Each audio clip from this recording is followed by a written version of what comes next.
দোলার মধ্যে চতুর্পাশে এই যে ধান ক্ষেত আর ধান ক্ষেত।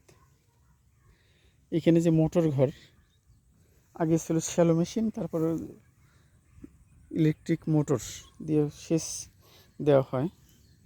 তো এইখানে যখন এই দিক দিয়ে যাচ্ছিলাম আমি আমার একটা খেতে যাব, তো এইখানে দেখলাম যে এই পরিত্যক্ত মোটর ঘরে এইখানে সাপের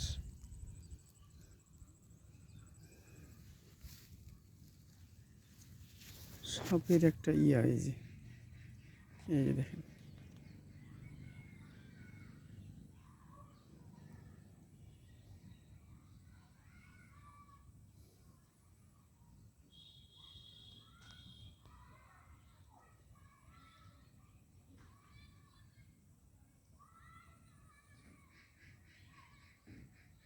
এখানে নিশ্চয়ই সাপ আছে, কোথাও না কোথাও সাপ আছে। আমার ভয় লাগতেছে, কারণ এখানে আমার বেশিক্ষণ থাকা যাবে না,